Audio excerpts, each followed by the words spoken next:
harusi ni ya Sydney.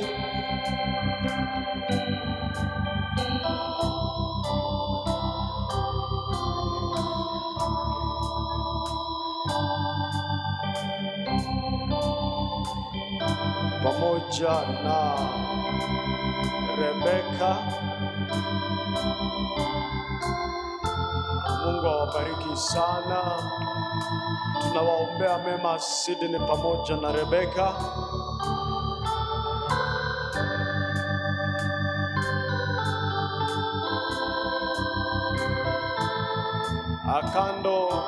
Candle lighting muwe nyuma yake tafadhali.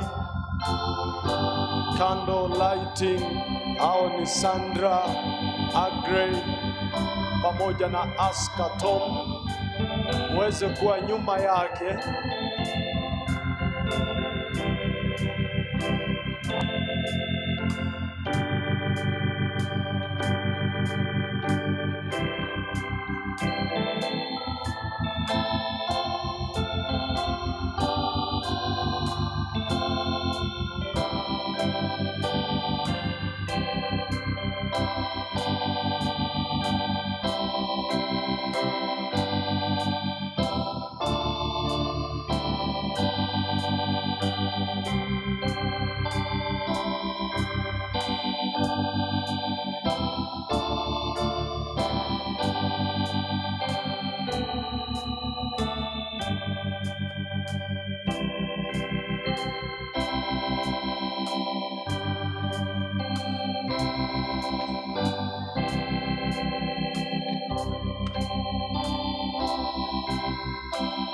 Sasa njia itafunguliwa. Anayefungua njia hiyo ni Angela Kwamboka. Angela Kwamboka ndiye anayefungua njia. Kwa hivyo nataka kuona candle lighters wakiwa nyuma yake. Huyo ni Sandra Agrey pamoja na Aska Tom, waweze kufuatwa na Flower Girls, Mercy Kate pamoja na Grace Brilliant, waweze kuwa nyuma ya candle lighters.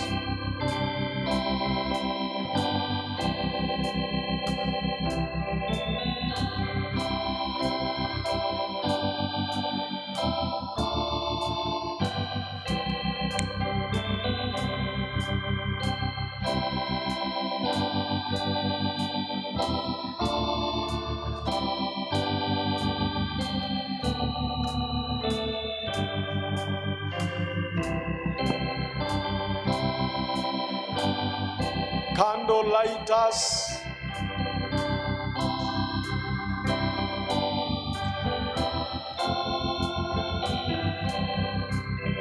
haya njia imeweza kufunguliwa na Angela Kwamboka, kwamba sasa tutaanza sherehe rasmi ya kuweza kushuhudia Sydney pamoja na Rebecca wakiunganishwa na kutangazwa leo kuwa mume na mke. Kwa hivyo njia imeweza kufunguliwa. Matrons, naomba kwamba spacing, muzingatie spacing ili tuweze kuokoa muda.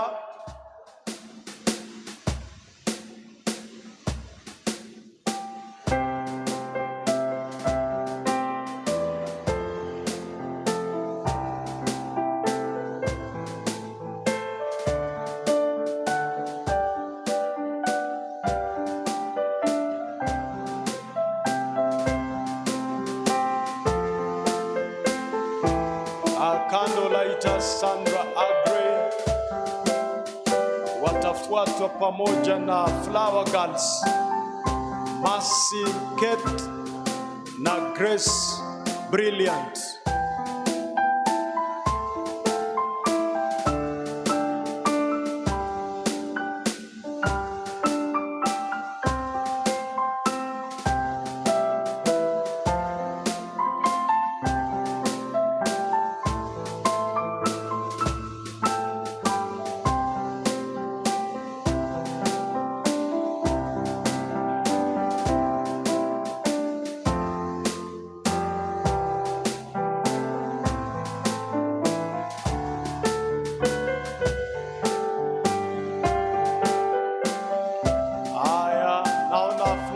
girls wamepangwa. Kuna wale ambao ni rice throwers, Chanel Moracha pamoja na Shile Moracha. Nao naona watoto wetu wanatembea kwa mwendo wa aste. Mungu awabariki sana. Sydney amekuwa wa msaada mkubwa katika kanisa letu. Mungu ambariki sana kwa kuweza kumjalia kumpa mke ambaye ni Rebecca.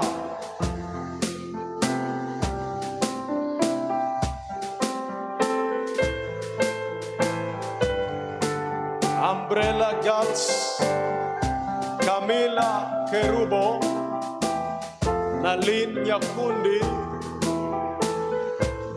pia nawaona kwa umbali sana.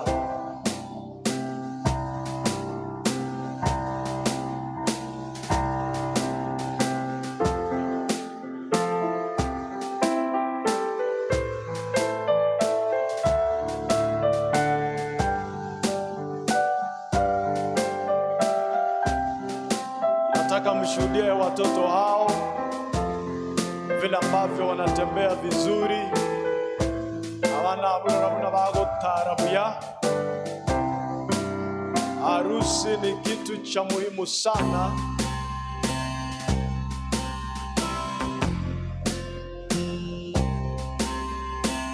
Mavazi ya kupendeza kweli.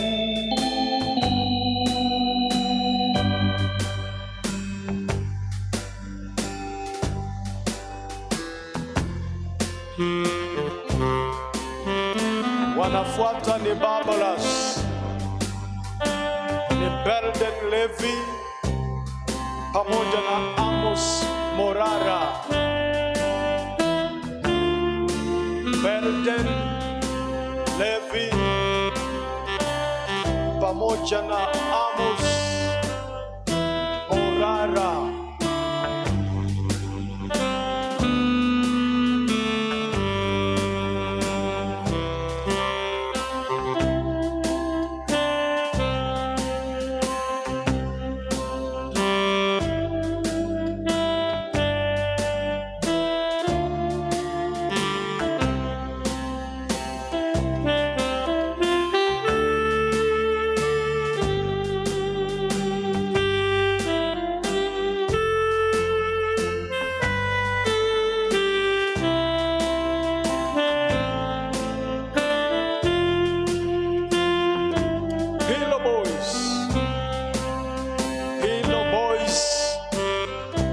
Newton Onjoke, Martin Luther pamoja na Griffins Machombu.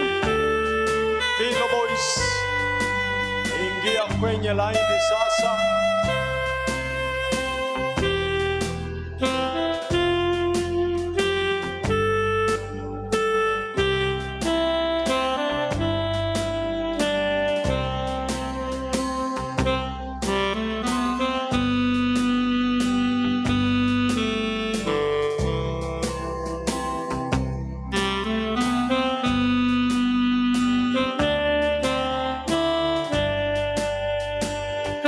Njia imeweza kurembeshwa na kutayarishwa kwa sababu ya Sydney na Rebecca. Tunangoja sana kushuhudia harusi hii. Tunangoja sana.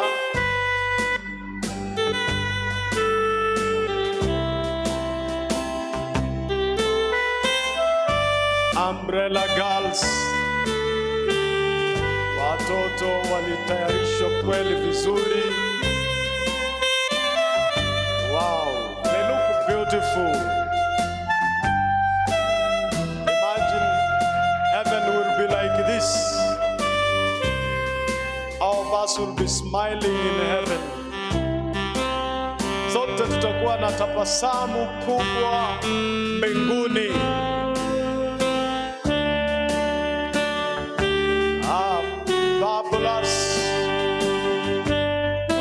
Belden Levi Morara, wakifuatwa kwa ukaribu sana na Hilo Boys, Newton Onchoke, Martin Luther, Griffins Machogu.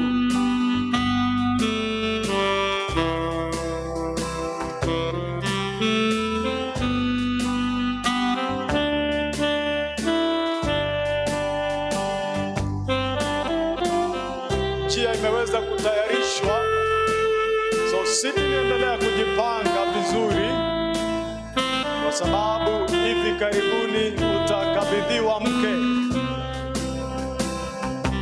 Wow, Atoms wamefanya kazi nzuri.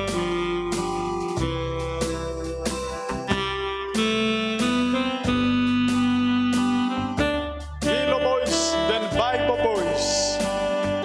Bible Boys tuko na Ethan Onywere,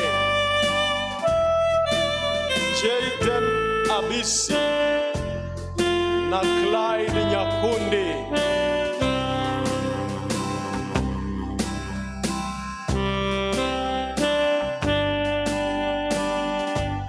Sijaona watu ambao wamefurahi.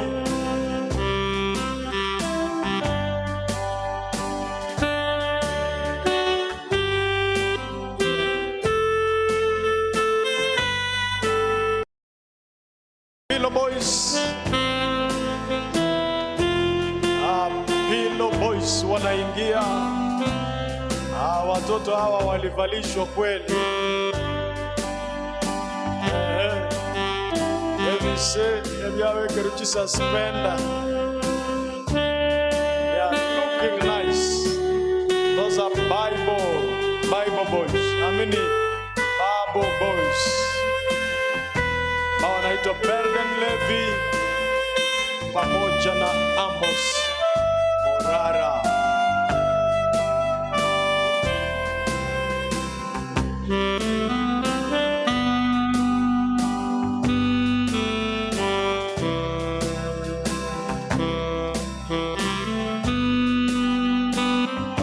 Wanaingia ni Hilo Boys, Newton, Martin pamoja na Griffins.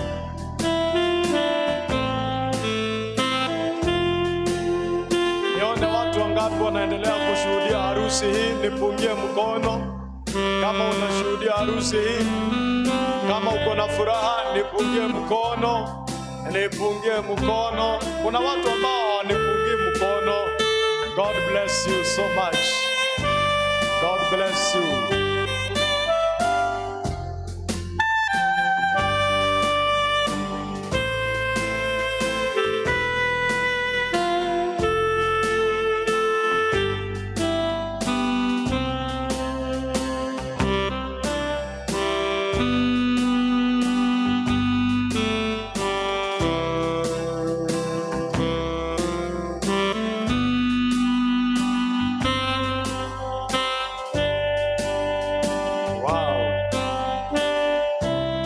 Bible Boys, Ethan Onywere, Jaden Abisi pamoja na Clyde Nyakundi.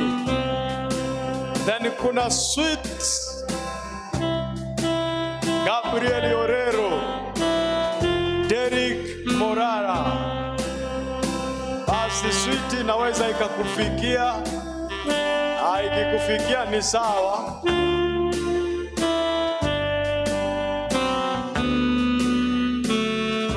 Malizie Sweets hapo bwana, mlete hapa mbele. Gabriel na Derek, Sweets zikiisha musifike hapa.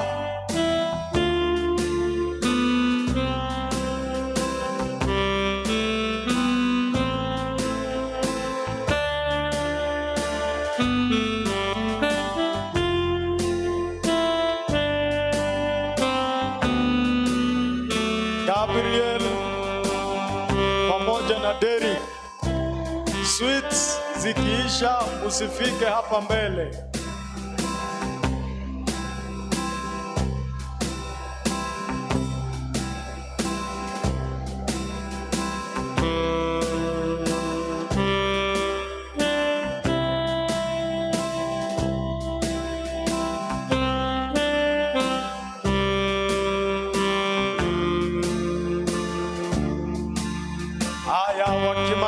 hao wanaingia ni walio na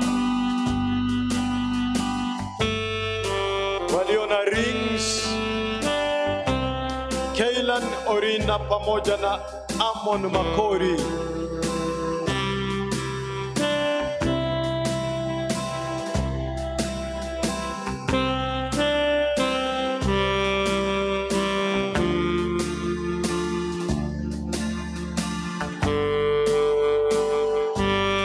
Pastors, pokea Biblia. Pastor amepokea Biblia.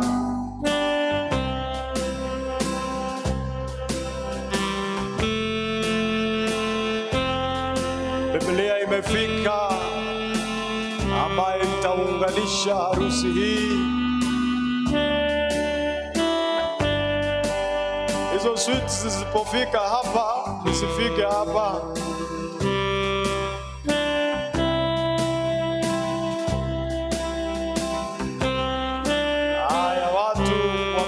Kula sweets.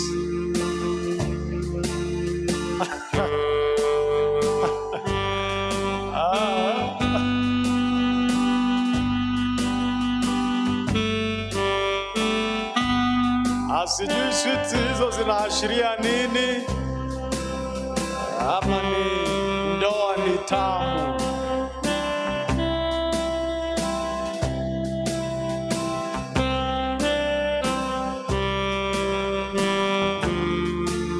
Wanaingia, here comes the bride. Aliyekuwa na bango lile anasema here comes the bride. Anaitwa Angel. Huyo ni Angel.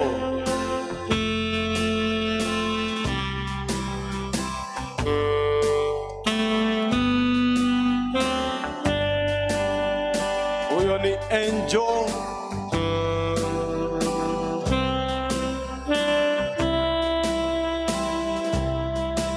Kama umepata peremende, usitumie zaidi ya moja. Saidia mtu mwingine mwenye hakupata.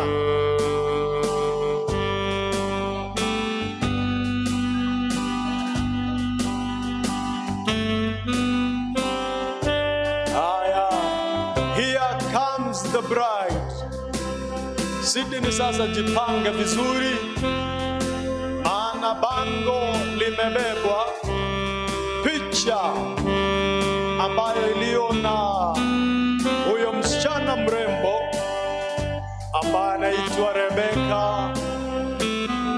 Picha hiyo imeingia. Wale ambao hawajawahi muona binti harusi, sasa unaweza kutazama picha hiyo. Ina msichana mrembo kweli ambaye atakabidhiwa Sydney.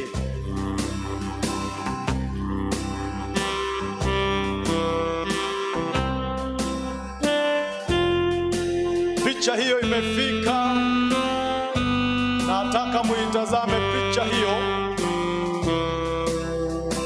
Msichana mrembo kweli. Haya, waonyeshe vizuri. Inua picha juu. Haya, ionyeshe kila pande. Basi msichana ambaye tunaye mungoja ndiye huyo.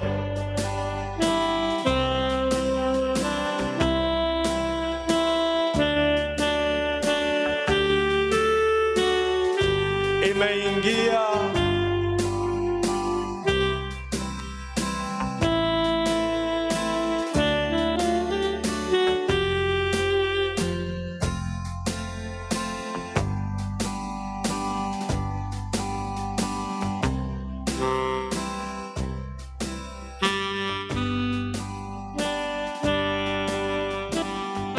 Haya, picha hiyo imeweza kuingia.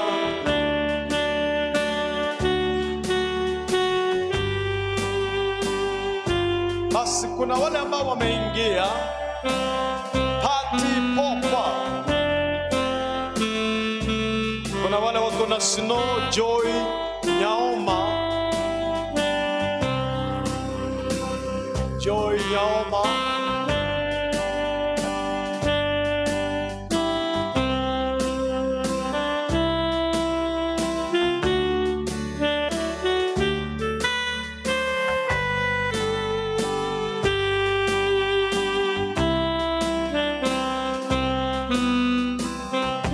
kuna wale ambao waliona pocket flowers.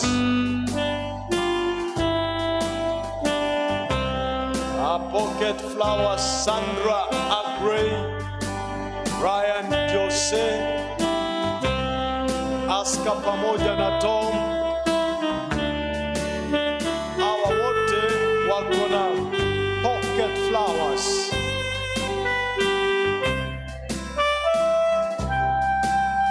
Asili ni basi, picha ndio hiyo. Ama msichana uliyemchagua, mwanadada uliyemchagua mrembo kweli, basi ndiye huyo utakabidhiwa siku ya leo.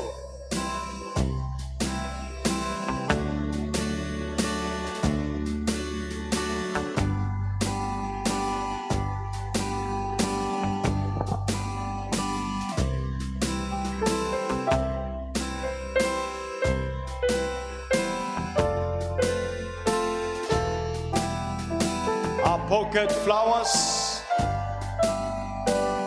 Sandra wakiwa pamoja na Agrey, Ryan pamoja na Jose, Aska pamoja na Tom.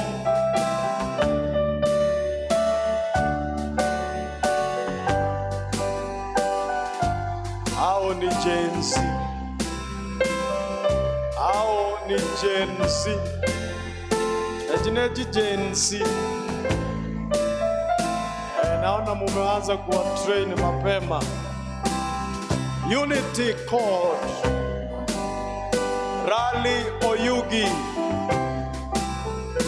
ndiye aliye na Unity Code, bango lile ambalo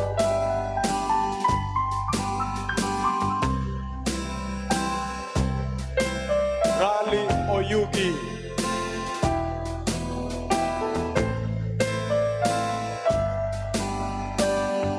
Haya, tumeweza kumaliza sehemu hiyo. Sasa tuweze kujipanga. Maidens, Rachel, Robbie, Mercy, Grace, Divina, Edith, Mary, na wanaume ambao wataweza kukanyaga na kumatch kwenye harusi hii, wakiwa ni Cliff Omayo, Mesfin Ogendi, Gibson Ragira, Michael Ouma, Joseph Onyonka,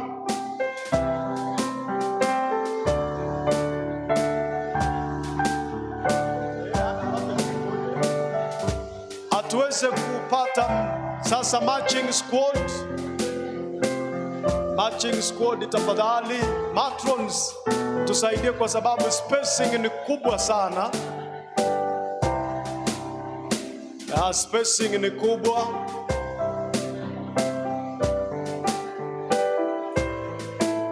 Spacing ni kubwa sana.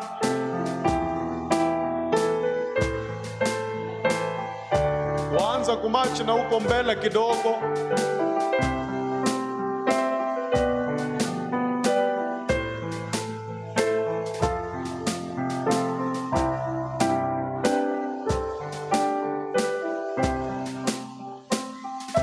Wa kwanza ni Cliff Omayo pamoja na Rachel. Sasa inaonyesha kwamba tuko tayari kushuhudia harusi. Harusi tunayo hatuna. Harusi tunayo hatuna.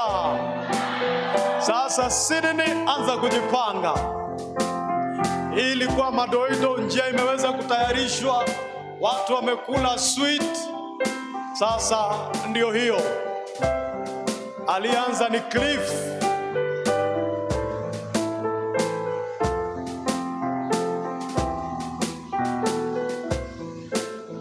Cliff pamoja na Rachel.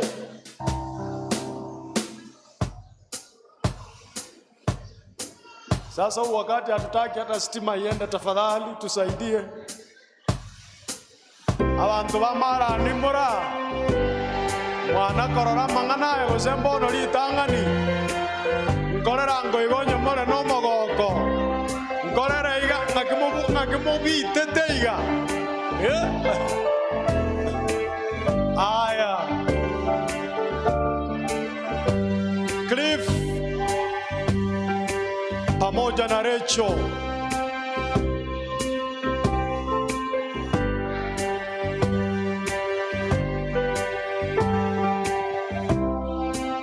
wanaingia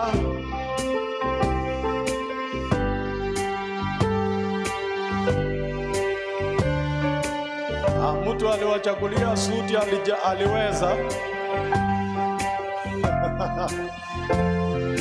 aliweza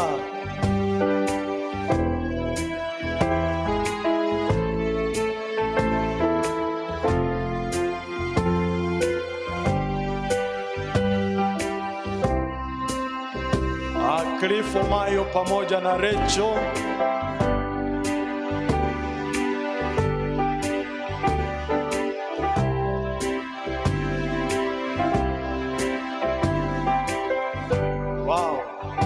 wametokea.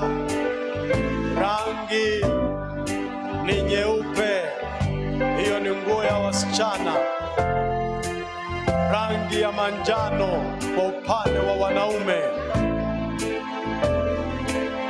Cliff tema date kamera tuzalie vija abo na naona muko sawa, naona muko sawa kabisa. Mkituita harusi tutakuja.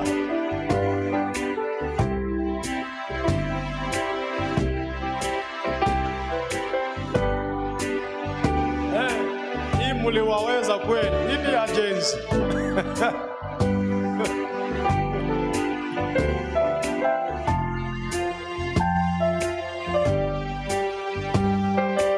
Cliff, muli practice.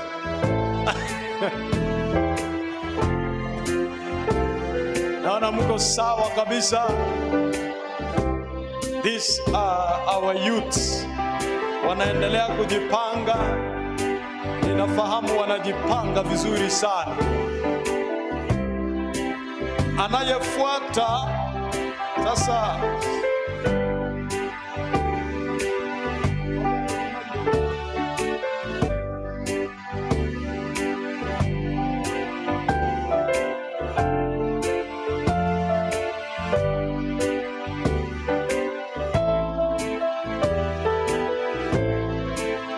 basi anayefuata ni Lanith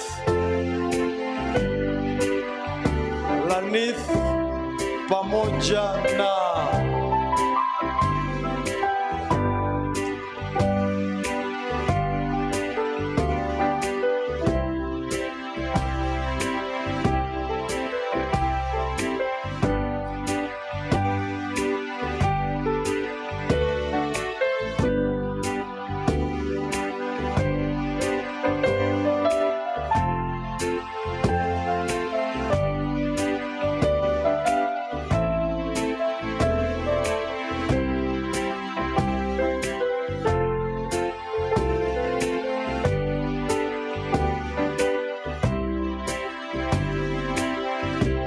matrons. Ningeomba mungepanga vile mumeandika hapa, kwa sababu majina nimepewa na wale watu wamejipanga kwa laini ni tofauti.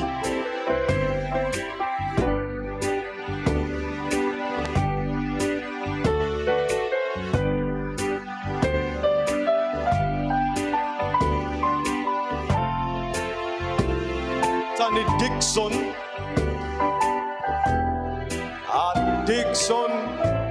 pamoja na Masi. Dixon,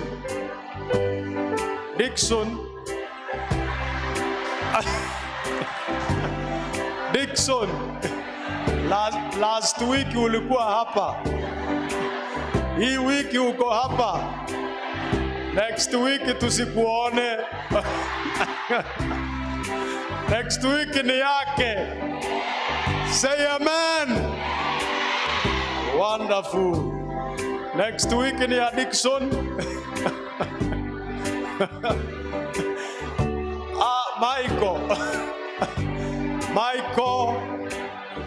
Michael. Amefuata ni Michael pamoja na Mary. Michael pamoja na Mary. Michael, hata kama miwani ni nyeusi naomba pia wewe utaweza kuona.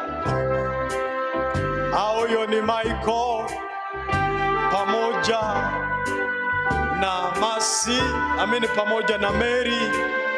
Dickson amemaliza pamoja na Mercy. Huyo ni Michael hadi ameshika kiuno. Wanakanyaga vizuri sana. Michael pamoja na Mary.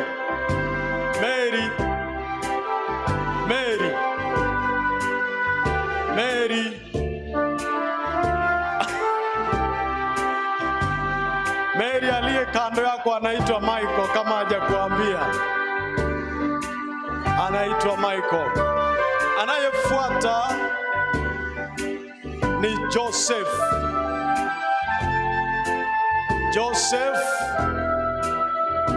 pamoja na nani? Joseph Mwagandra Gogo Sumayu.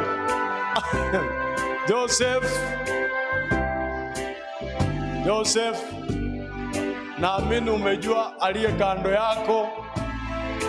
Basi muulize jina bwana. Maboli na Kiokoroko. Sasa pastor baba numatenga numrandio komachinere.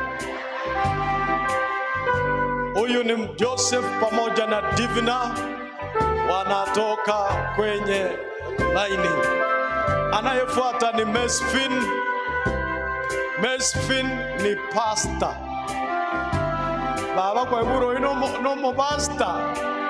Oino mondo ichira no moika. Huyo ni Mesfin pamoja na Judith. Sasa kama hakukuambia yeye ni pastor, jua huyo ni pastor. Wanatu wetu no moiko chakire ko bucha sabu asore. Huyo ni Mesfin pamoja na Edith. Thank you so much. Hii kikundi kweli kilikuwa kimejipanga vizuri. Clinton, ulikuwa hapa last week. Hii wiki uko hapa. Baada ya Dickson ni wewe. Say amen. Huyo ni Dickson.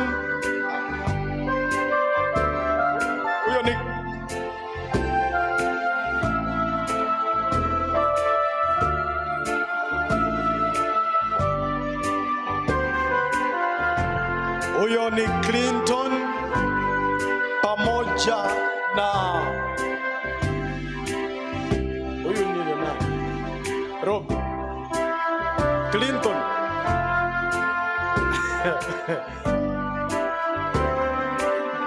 Huyo ni Clinton. Baba, tujaona smile yako. Angalia Clinton, sio mimi.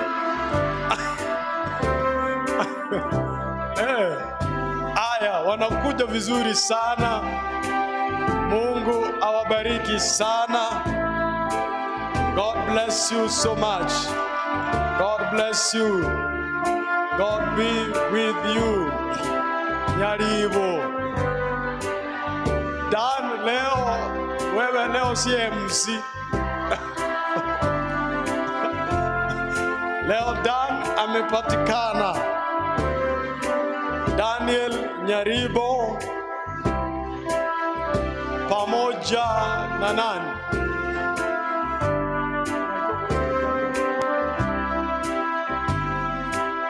pamoja na Divina Dan waka nandele birarobe gete ayokora kabiri. Huyo ni Dan pamoja na Divina. Huyo ndio MC hapa. Harusi zote ndiye amekuwa KMC. Hivyo smile wachukue picha. Smile ya mwisho hivyo Divina. Kweli hawa wote ni smiling machine. Basi wanatumalizia mkondo huo wa matching squad. Kweli harusi imepangwa ikapangika. Basi tuweze kuona rose flowers, live rose flowers zikiletwa na Camila Kerubo pamoja na Lane Nyakundi. Wako wapi tafadhali matrons? Wakimaliza tuweze kupata best couples. Hivyo Steve uweze kujiandaa pamoja na mke wako Betty. Wamekuwa msaada mkubwa kwa Sydney pamoja na Rebecca. Mabudani wakolire waiwe namba.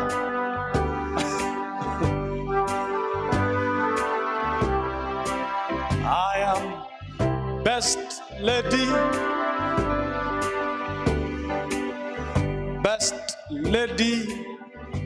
sasa pamoja na best man.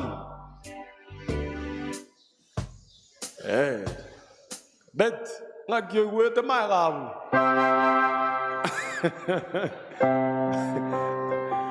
Steve pamoja na Betty tulishuhudia harusi yao hapa. Sasa wamekuwa msaada mkubwa kwa Sydney pamoja na Rebecca. Wakitembea hivyo basi Sydney jitayarishe.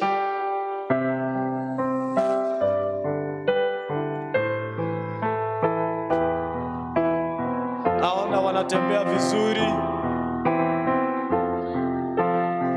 Nguo ya best lady kweli. Fundi aliweza kazi.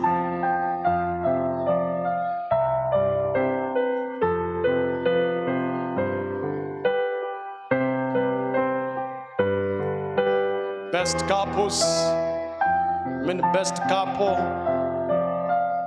Steve Miyenda na Betty Kwamboka.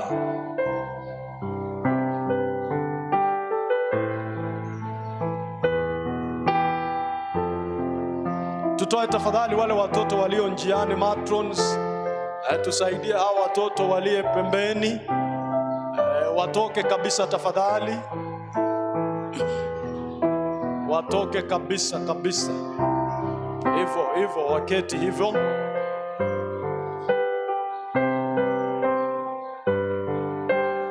Huyo ni Betty Kwamboka pamoja na Steve Miyenda.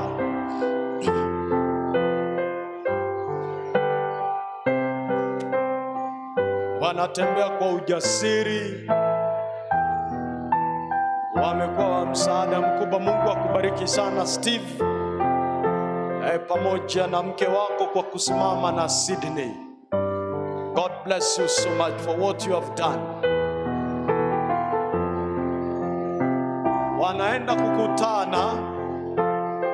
Walio na simu tafadhali msiweke simu kwa njia sana, kwa sababu tuna cameraman, mtaweza kuziwazuie. Betty, huyo ni yule Steve. Suti tu imebadilika. Sasa usiwe na uoga. Steve ni yule, labda suti tofauti kwa leo.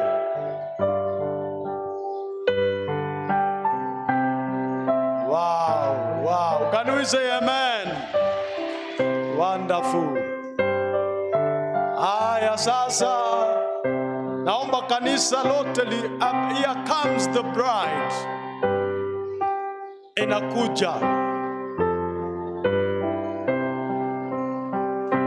Basi mtoto huyo aweze kuandaliwa,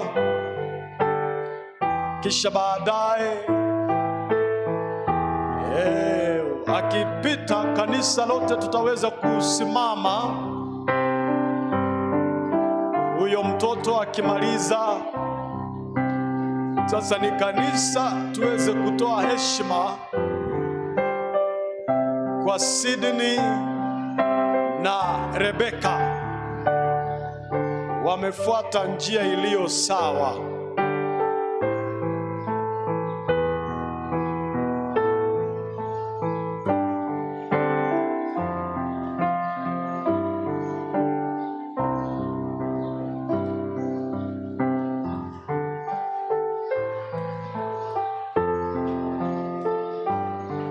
Kuna watoto hapa wawili wasumbufu sana. Abana ubasoke gochisikali bakorera uneme chiende gukora.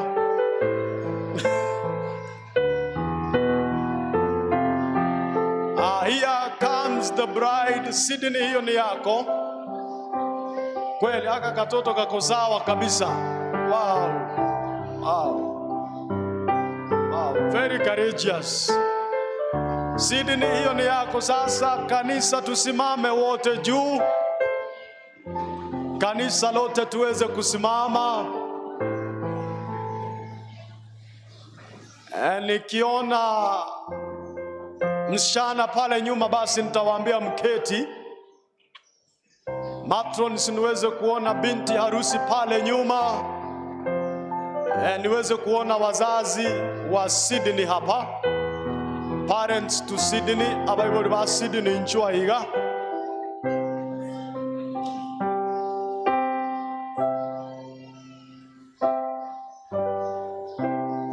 Aya, tuweze kuketi sasa. Tuweze kuketi ili tushuhudie.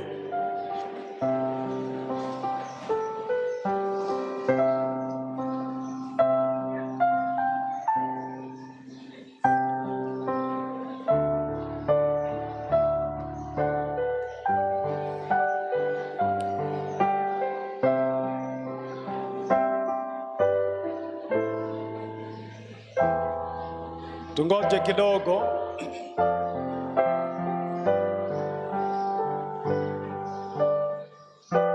Harusi tunayo hatuna? Kama una furaha nipungie mkono, nkorera igonye kore no murembe. Haleluya. Amina. Tunataka kumuona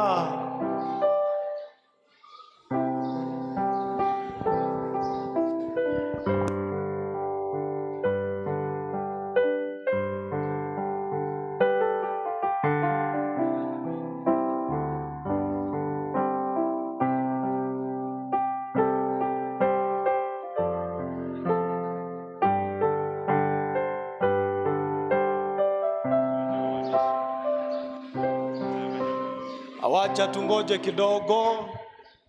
Kuwa na Yesu nyumbani. Nipe sauti mzuri ni gani? Aya, wacha tuimbe na sauti yako. 1, 2, 3.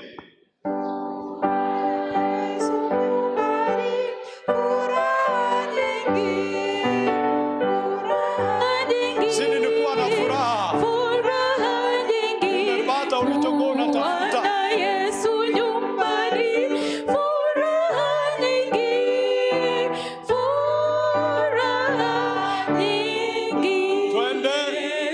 yundari ya mama, yura salama.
tupe ingine roda.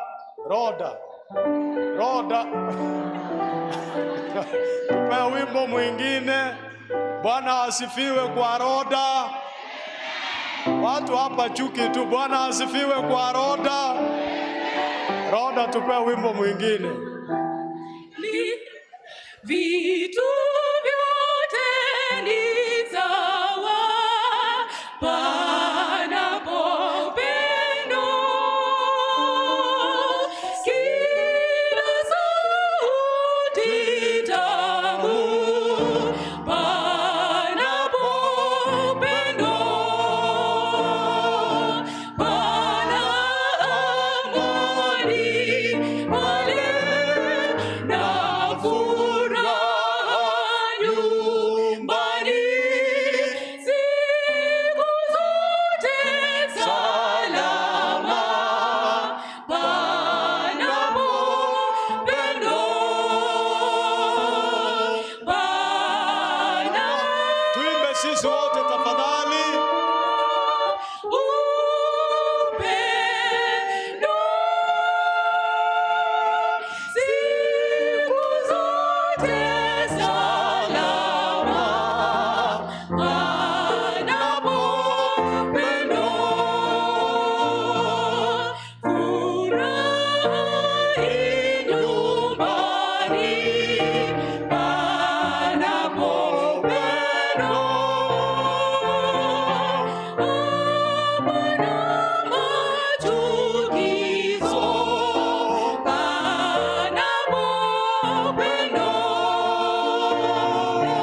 Chakula ni kitamu, mashamba yasitawi, maisha ni kamili panapo pendo.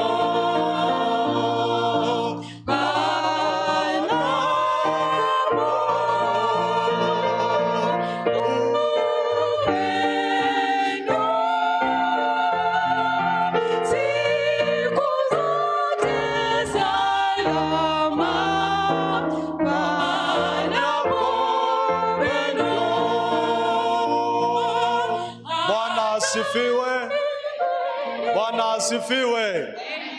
Mbona sijasikia amina yenu? Bwana asifiwe. That's powerful. Sasa babake Sydney amekuja. Sasa watampeleka Sydney ili kuweza kupatana na yule ambaye aliyemchagua.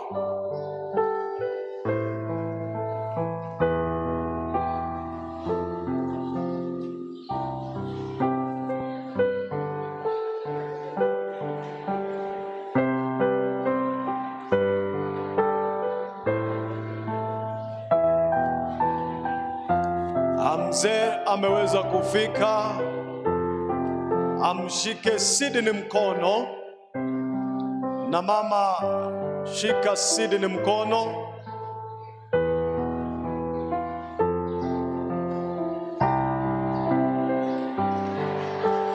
Bwana asifiwe.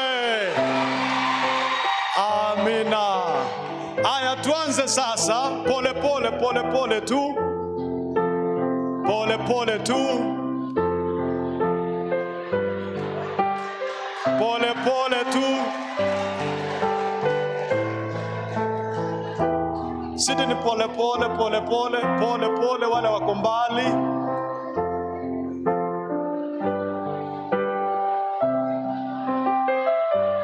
Amina. May God bless you. Mungu amebariki watu wake njia tofauti, na kwa hakika tunamshukuru kwa kila mmoja wetu kwa kufanikisha harusi hii. Babake Sydney ana furaha kwa sababu Sydney sasa amepata mchumba.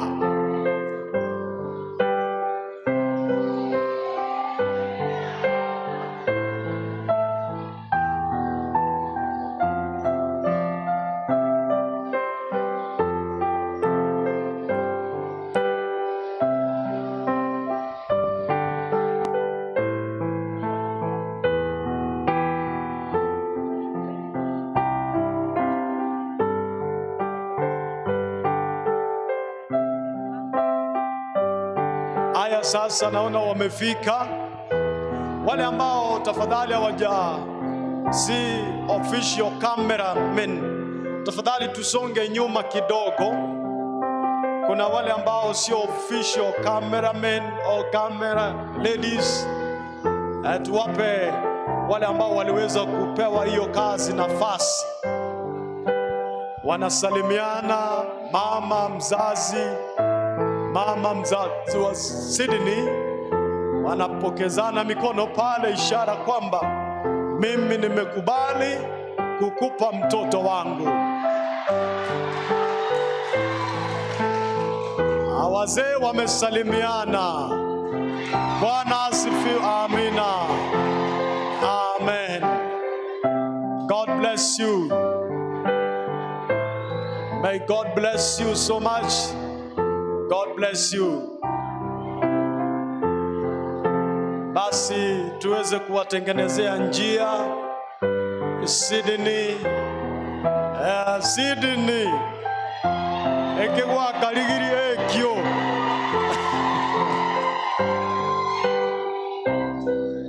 Sydney. Basi msichana uliyekuwa unamtafuta ndiye huyo. Tikagotwara haraka. Ngora bindebi ngora. Tikango choke nje manyete.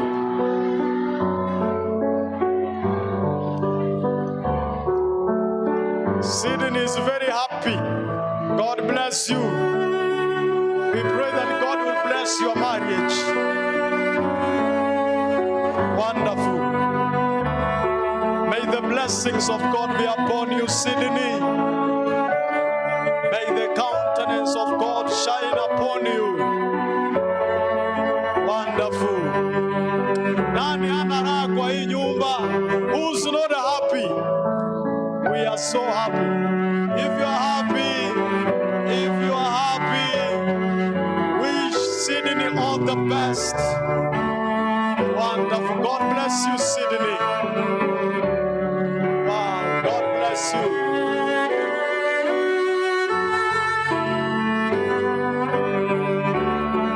May God fight for you. May God be with this one.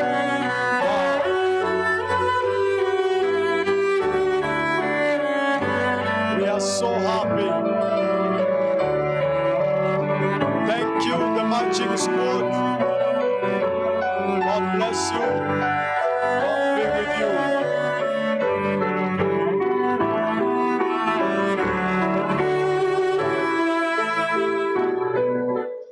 Aya basi, tuweze kusimama sisi wote na ule wimbo. Roda kuja hapa.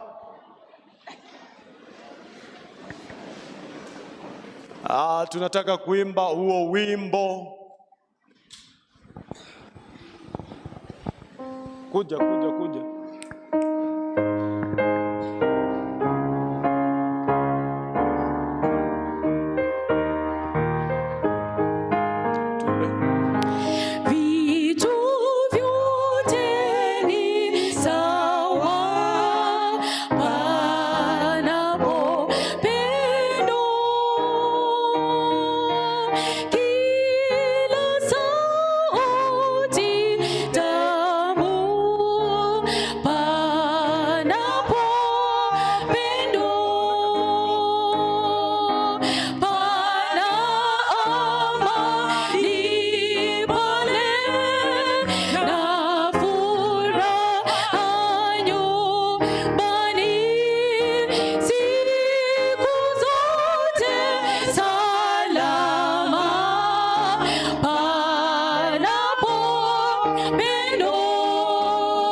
Mtakatifu, mtakatifu Mungu wetu wa mbinguni, tunakushukuru kwa sababu ya wingi wa rehema na neema zako isiyokuwa na kifani. Asante kwa sababu ya siku hii we mwenyewe ulioitenga tangu uumbaji kwa ajili ya ndugu wetu Sidini pamoja na dada Beki. Siku ya leo ikiwa ni siku ambayo uliokuwa umekusudia ya kwamba utaunganisha wawe mwili mmoja. Tuomba ya kwamba uweze kushuka toka mbinguni, uweze kutamalaki, ndiposa mtumishi wako anapofikisha sherehe hii kileleni, Mungu wetu mapenzi yako yatendeke. Chinzi vile harusi hii inapendeza, tuomba ya kwamba siku ile unaporejea mara ya pili, kila mmoja wetu tuweze kuunganishwa katika harusi hiyo. Tuomba ya kwamba tunapoendelea hata tutakapotamatisha, uwepo wa Roho Mtakatifu uweze kutuongoza ndani ya sherehe hii, uweze kuinuliwa katika mioyo ya kila mmoja wetu. Katika jina la Yesu tumeomba na kuamini. Amen.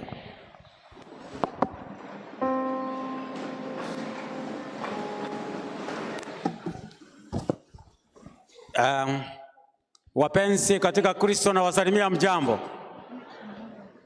Abantu baito abana banyasaye na bakwani mbijamole mwensi. Ni siku ya furaha, siku ya harusi. Kwa wageni wetu kutoka Marani Township SDA Church, tunawakaribisha katika kanisa hili la Kisii Central SDA Church. Mjisikie mu ndani ya nyumba ya baba yenu na mipango yote ifanyike kulingana na mapenzi yake.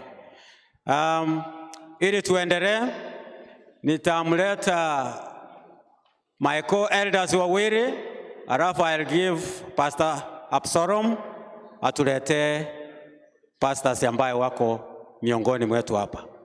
So kutoka hapa mbele tuko na Elder Nyamongo. Elder William Nyamongo, tafadhali usalimie watu. Wana wa Mungu na wasalimu wa mjambo. Mnafuraha siku ya leo?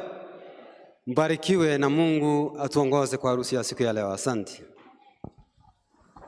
Asante sana. Mwingine ni Clement Mauko. Hao wote wanatoka Marani Town SDA Church. Wacha na yeye atusalimie.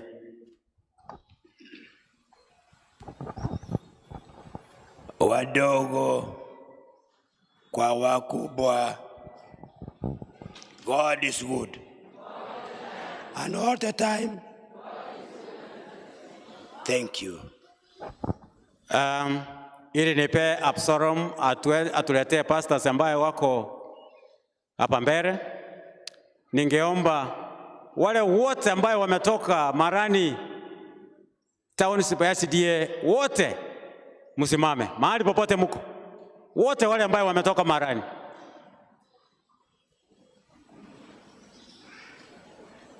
Mpunge mkono hivi kwenda saidi, na nyinyi muwapungie. All members of Kisii Central SDA Church, mahali popote mko, vijana, Adventist men, women ministries, church choir, msimame nyote. Na waomba muweze kuwave kwa congregation. Na nyinyi wave back. Thank you and welcome. Nampisha Pastor Absalom ili atulete. Aya, Bwana asifiwe. Anipungie mkono. Bwana asifiwe. Tunamshukuru Mungu kwa sababu ameweza kuwa mwaminifu. Sasa wakati umeweza kufika niwaletee wachungaji ambao walio hapa mbele, lakini kabla sijafanya hivyo, tuna wachungaji walio miongoni mwetu, naomba wasimame mahali popote walipo. Pastors in the congregation, I'm requesting that you stand.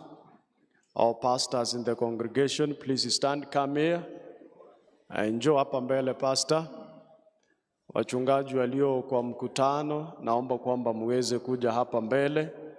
Mesfin, si wewe ni mchungaji?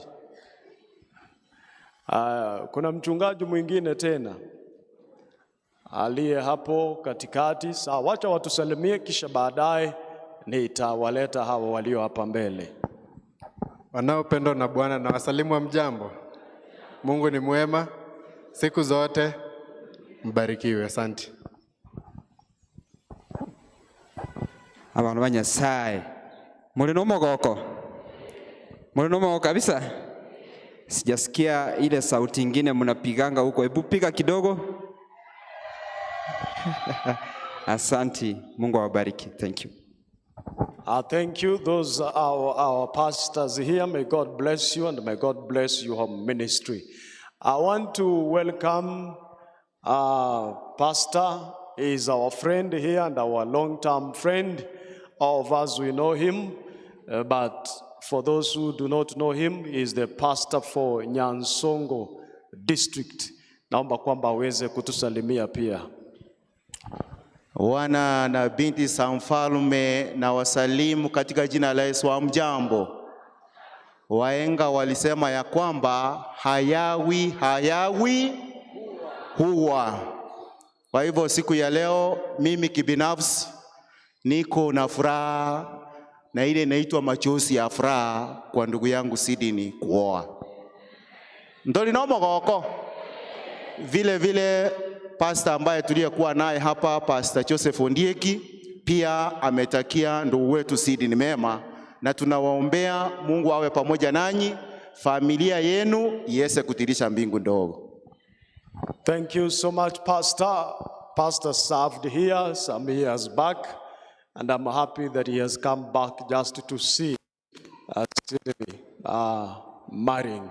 Sasa wakati huu nataka kumkaribisha our senior pastor aweze kusimama aje ili aweze kufanya yale ambayo serikali pamoja na kanisa yetu imemuidhinisha kufanya. Mungu awabariki sana. Nashukuru pastor. Na kabla ya kuunganisha harusi kati ya Sidin na Becky,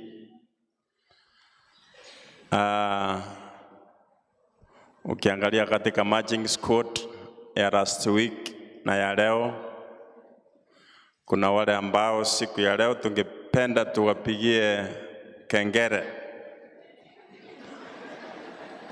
Wa kwanza ni Dickson, kengele imepiwa, mnasemaje? Wa pili ni Clinton, kengele imepiwa, mnasemaje?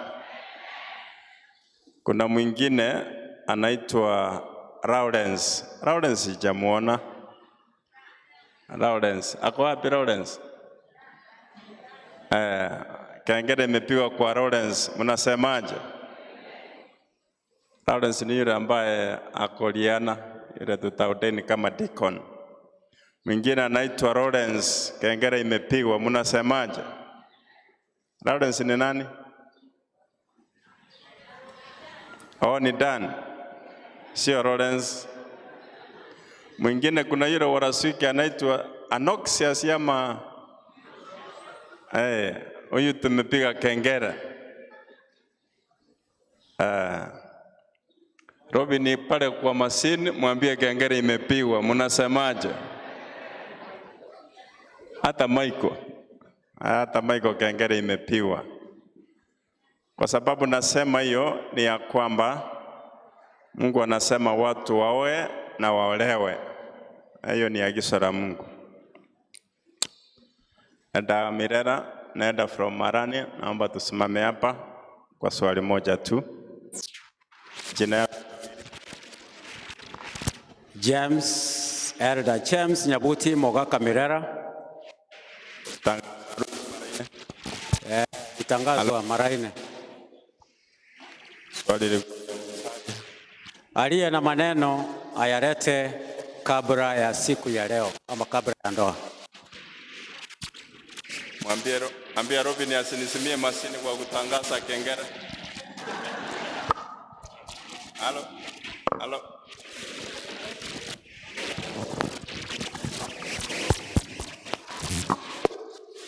ambia Robi Masini. Halo.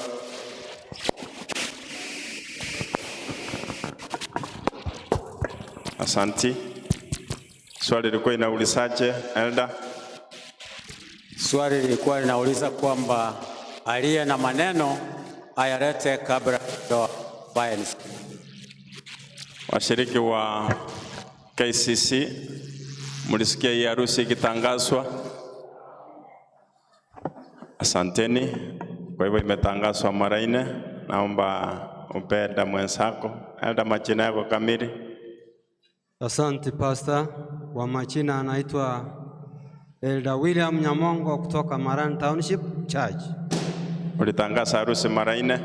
Harusi ilitangazwa mara 4 kama kawaida, na swali ni kwamba ikiwa kuna yeyote ambalo ana swali kuhusu harusi hiyo alete kabla harusi kuunganishwa. Wa Marani, naomba tuine mikono yetu juu. Mulisikia harusi ikitangazwa na kufikia chana, naamini ya kwamba hakuna chambo. Kwa hivyo asante. Salamiana wasee. Asanteni kwa kutangaza harusi mara 4. Naomba wazazi sehemu mbili sote tusimame tusalute. Tusimame. Wazazi wa Sidin na wazazi wa Peki.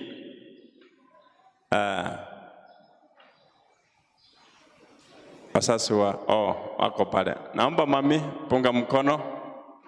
Asanteni Baba Beki, asanti. Asanteni Baba Sidin. Naamini ya kwamba hakuna chambo na Mungu wetu awabariki.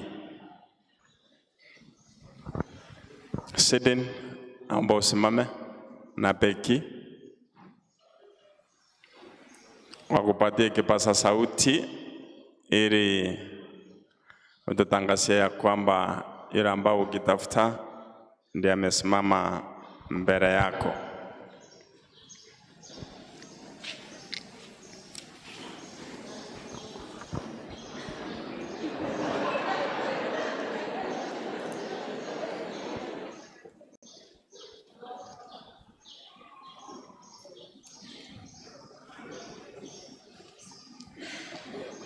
Wakati ni wako Sidin.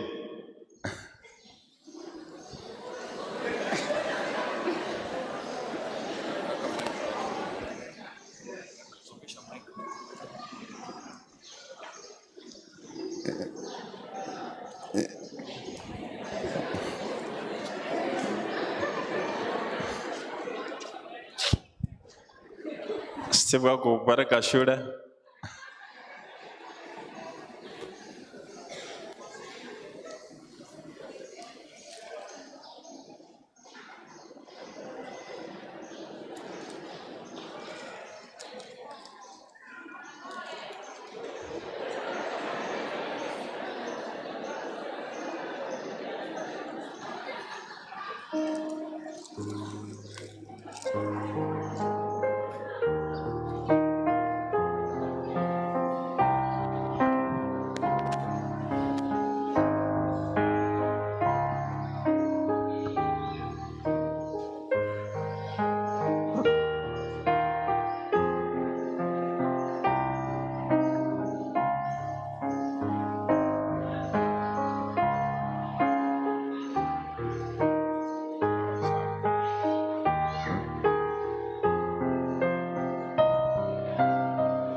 Mpeke pasa sauti. Yeah, Pastor. Eh? Yeah. Eh? Yeah. Oh, ni yeye.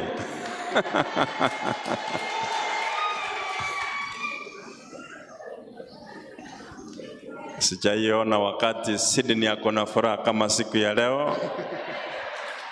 Na tunashukuru Mungu. Patia Peki Mike. Wewe karibu. Habari yako Peki? Nzuri Pastor. Uko sawa? Niko sawa.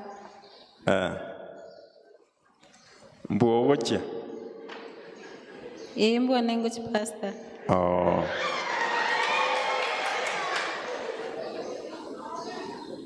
na kwa sababu Beki amesema ya kwamba mbuo ya gochia, Sydney amekubali na wazazi na kanisa kulingana na sheria ya kanisa, niko na uhuru wa kuunganisha harusi kati ya Sydney na Beki, na ni katika jina la Baba na la Mwana na Roho Mtakatifu, na kila mmoja aseme nimepata wakati tumeketi na Sydney na Beki kwa masaa marefu, lakini ningependa kusema maneno matatu peke yake. Jambo la kwanza ni ya kwamba Genesis 2:18 inasema, na haya ni maneno ya Mungu, anatamka ya kwamba it is not good for the man to be alone. Sio vyema. Huyu ni Mungu anaongea ya maneno ya kwamba sio vyema, Telibuya omusacha abe ere bweka. Hiyo ni agizo la Mungu. Hiyo ni agizo la Mungu. Ukisoma Ecclesiastes Mhubiri 4 fungu la 9 mpaka la 12, Mhubiri anasema ya kwamba two are better than one, ya kwamba wawili ni bora kuliko moja. Na kwa sababu ya hiyo agizo, Jeremiah 29 ukisoma verse 5 and 6, Biblia inasema ya kwamba ukiwa mwanaume oa, akaroro musacha nyoma. Hiyo ni agizo la Mungu. Ukiwa msichana, Biblia inasema olewa. Get married, marry, and get children. Nyora abana, pata watoto. Kwa hivyo tutaongeza wale wazazi wa Sydney miaka wakiona wachukuu. Clinton etoramente mamu mine miaka ekira mamu minara raba chokoro. Ni Mungu amefanya nini? Amesema it is not good for the man to be alone. Na nasimama hapa kama pasta wenu nikisema asanti kwa kanisa ya KCC. Pia mono sana washiriki wa KCC kwa kusaidia vijana kupata nyumba. Pia mono soko wasira. Hata ingawa kuna changamoto kidogo, najua shetani yakosi, kuna ile midomo, lakini nasimama hapa kama pasta wenu nikiwashukuru ya kwamba asanteni. Yani buna lero Sydney nero nkonyorale umukungu. Hiyo ni kitu ya maana na ni kitu kubwa. Kwa hiyo pointi yangu ya kwanza, na natangaza hapa nikipewa mamlaka na kanisa na serikali ya kwamba Mungu amesema it is not good for the man to be alone. Kwa hivyo tafuta bibi wako, tafuta bwana. Hakuna siku utapata malaika. There is no time you will find angels. Hakuna malaika dunia hii. Hakuna malaika. Kama unatafuta malaika utatafuta miaka yote na utaoa. Kwa hivyo Mungu atakuelekeza ukikuwa na nia na nira ya kwamba unataka kuoa. Mungu amesema oa na olewe. Chinyaruka jira malaika tayonseye. Huyu Sydney sio malaika, Beki sio malaika. Lakini sasa wataenda pale na Mungu atawasaidia, atawapea maarifa, banyakuchabumba ngora bagendera serikali ya Yesu. Point number 2. Ukisoma Isaiah chapter 43 verse 19. Isaiah anasema, nabii, I am doing a new thing in your life. I am making a way in the wilderness. I am making a way in the wilderness. Kuna mambo mengine ambayo tunayaona ni magumu. Lakini kwa Mungu anatengeneza njia. Mungu anatengeneza njia. Kwa hivyo Sydney, najua ile jambo tuliongea kwamba wewe umefanyia Mungu kazi. Kwa mkono Nyasaye, Mungu atafungua njia. Na hakika Mungu amefungua njia. Na naomba ya kwamba ukianza maisha, wacha Mungu afungue njia nyingi. God has 1001 ways ya kupeleka jambo lake mbele. Kwa hivyo wale ambao unajua kitu ambacho kinaitwa uoga, fear. Hakuna kitu mbaya ambao Mungu anachukia kama uoga. Ati koleto mukungu ingingoja kamwa. Koleto mukungu nimejando. Hapana, Mungu anachukia uoga. And therefore, God will make a way in the wilderness. Jambo la tatu, ukisoma Numbers 6 verse 24 mpaka 26, Biblia inasema, sasa sikiza hii Sidin. Biblia inasema, may God bless you and keep you. Mnasemaje? Mungu ambariki, akubariki Sidin na Peki. Alafu jina nasema, the Lord make his face shine on you and be gracious on you. Mnasemaje? Let the Lord be gracious on you. Jambo la tatu anasema kwamba the Lord turn his face toward you and give you peace. In your marriage, may God give you peace. Umwana yakoleire kanisa, akoleire kanisa. Amefanya kwa wale ambao tunakaa karibu na yeye. Wakati Sydney hayuko, you will feel the space. Yani utaona ya kwamba kuna pengo kubwa wakati Sydney hayuko. And I stood hapa hiyo wiki nyingine ya kwamba ile Friday ambayo hakukuwa, ukikuja Saturday you will realize ya kwamba Sydney hayuko. Chana vile alikuwa hapa, mambo ilikuwa sawa. Umwana yokorere Nyasaye mirimo, okorere Nyasaye mirimo. Na bana bande bambarega, kuna mwingine ambaye anaitwa Tyson. Tyson yuko wapi?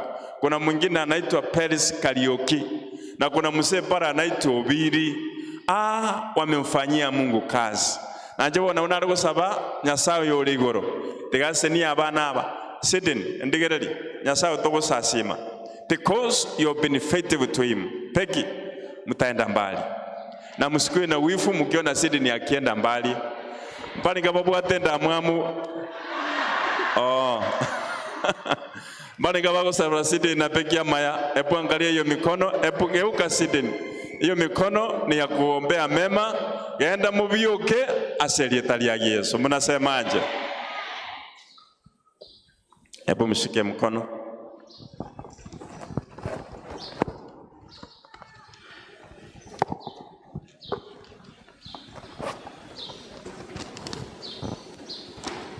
Mpatie kipasa sauti.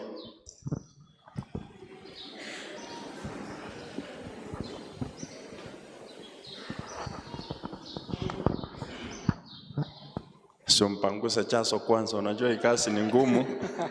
Hakuna andika chifu. Testimony unakuja pira andika chifu. Iko. Hii ni kazi ngumu bwana.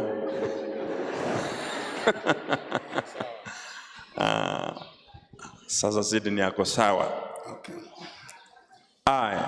I Sydney Nyakundi before God and at the presence of all these witnesses. And in the presence of all these witnesses, Take you, Peki Rabera Onchoke, to be my wedded wife, to be my wedded wife, to live together after God's ordinance, to live together after God's ordinances, in the sacred estate of matrimony. In the sacred estate of matrimony. I promise to love you. I promise to love you, Peki Rabera Onchoke. I promise to comfort you. I promise to comfort you, Peki Rabera Onchoke. I promise to honor you. I promise to honor you, Peki Rabera Onchoke. I promise to cherish you. I promise to cherish you, Peki Rabera Onchoke. In sickness and in health. In sickness and in health. In prosperity or adversity. In prosperity or adversity. Forsaking all others. Forsaking all others. And keeping only unto you. And keeping only unto you. Till death do us apart. Till death do us apart. Do you accept my vows? do you accept my vows, Rebecca Rabera Onchoke? I do. Yes, I do. Sawa sawa.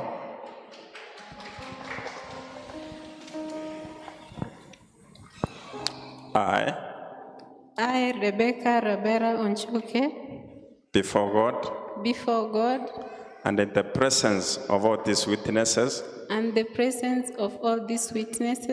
take you, Sydney Nyakundi, to be my wedded husband, to live together, after God's ordinance, in the sacred estate of matrimony. I promise to love you. Sydney Nyakundi. I promise to comfort you. Sydney Nyakundi. I promise to honor you. Sydney Nyakundi. I promise to cherish you. Sydney Nyakundi. In sickness and in health. In prosperity or adversity. Forsaking all others. And keeping only unto you. Till death do us apart. Do you accept my vows? Sydney Nyakundi? Yes, I do.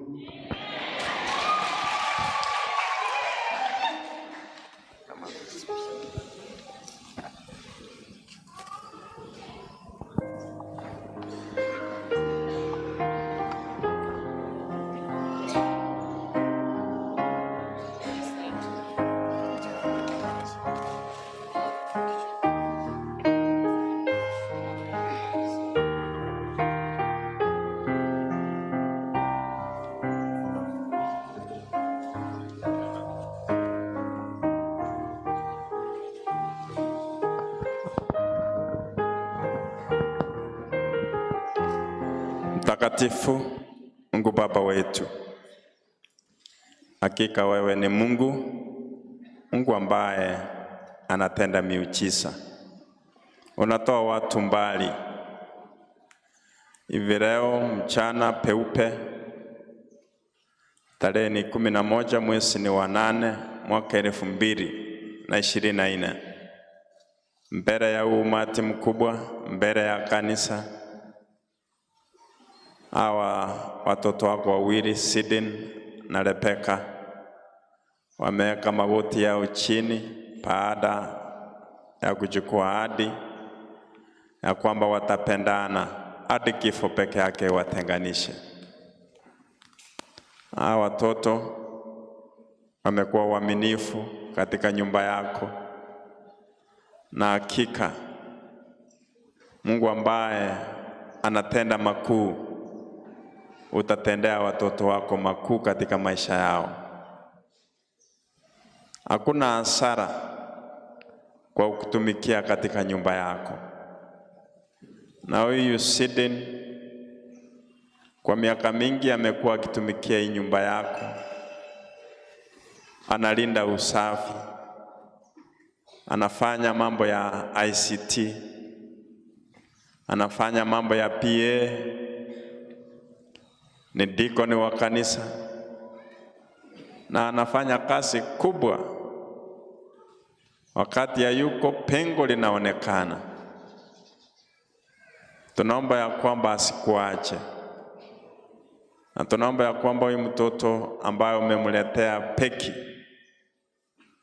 wa kutumikia katika nyumba yako, fungua milango ya mbinguni, uwapatie mibaraka yako, hawatapungukiwa. Wape maarifa jinsi ya kufanya biashara na menginepo, ili wajiendeleze katika maisha. Katika mipangilio ya hii harusi, kuna wale labda wameongea mbaya, kuna wengine ambao walikuwa wanaomba mabaya, lakini washinde katika jina la Yesu. Kwa maana mkono wako wa rehema umeonekana, na tunaomba huu mkono na watoto wako ambao wako na roho safi, tusaidie vijana wengine na wao wapitie njia kama hizi.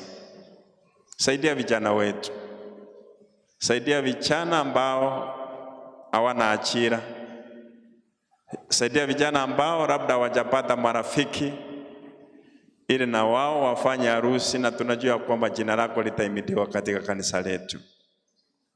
Sasa wabariki kwa njia zote, bariki hata tumbo zao, bariki mifuko yao, wafurahie ndoa yako, tukingojea ile ndoa kubwa ambapo Kristo utakuja kuchukua kanisa. Wabariki kuanzia sasa hadi ile miaka ambayo utawapea waishi katika hii dunia. Ni katika jina la Kristo tunaomba na kuamini, na kila mmoja aseme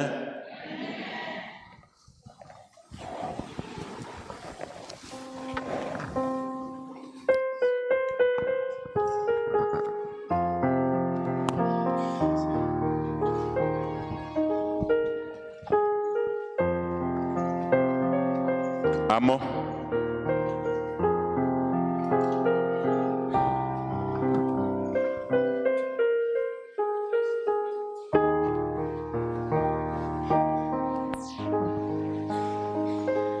Amo wakimaliza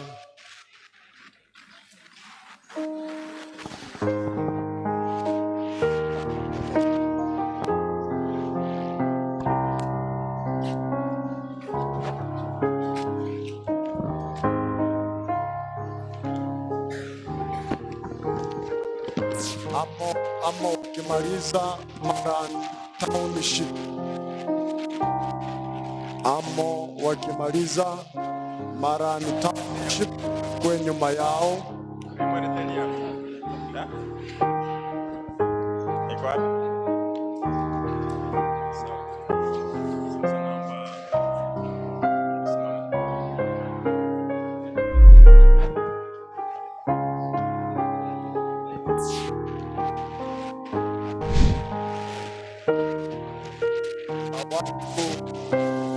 Watu wa Nyanza Ncha,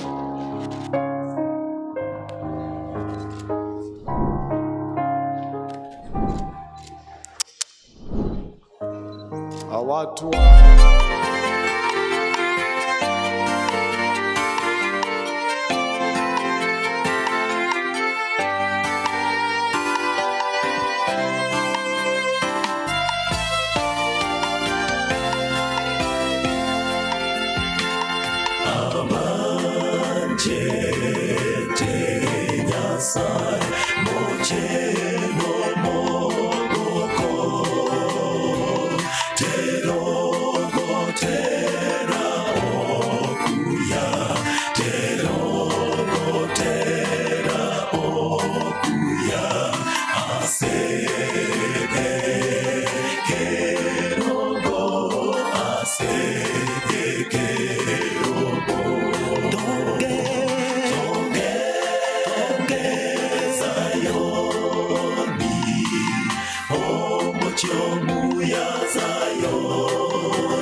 Unyasa, unyasa,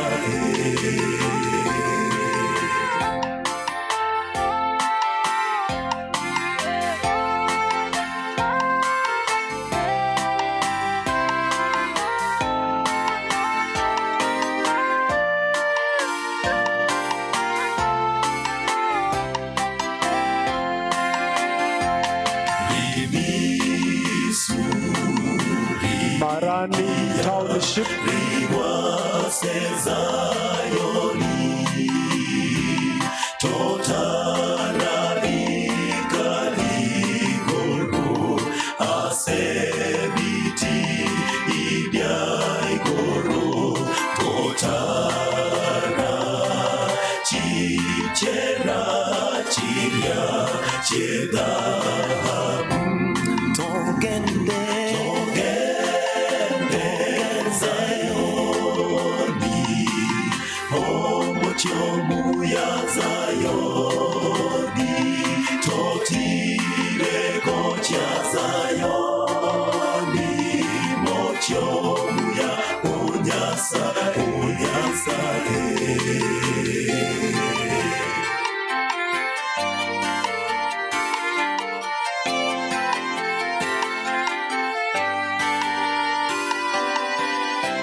Can we say amen?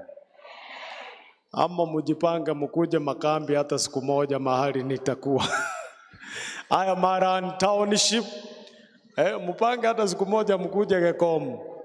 So Marani Township wakimaliza tutapata Women Ministries Kisii Central. Watu wa Nyansancha, sijui kama mko na kwaya, simama niwaone mahali mlipo. Watu wa Nyansancha, mko wapi? Mahali harusi naenda. Simama, simama, simama. Can we wave back to them in the name of Jesus? Amen. You are powerful people. Mumetupea Sydney. Kama mko na kwaya muniambie niwaite. Marani Township.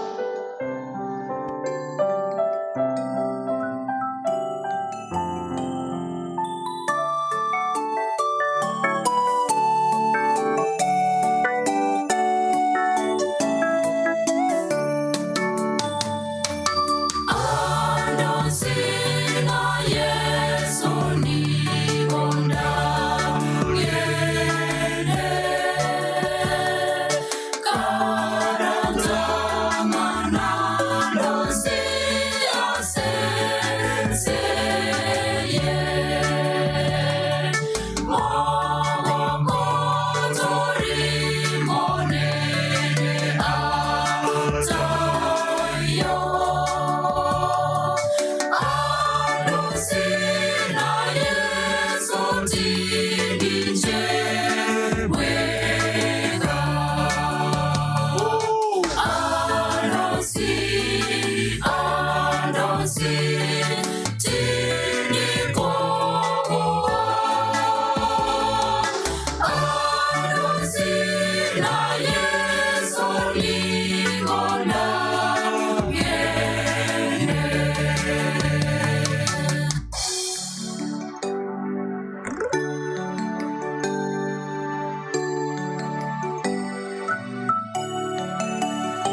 Amen. Can we say amen? Sasa women ministry wakitoka nipate church choir. Vijana ndio watamaliza kwa kuondoa harusi nje. Na kuna harusi tulikuwa hapa nayo wiki jana, tennis. Ameonekana mahali? Ako honeymoon. Oh.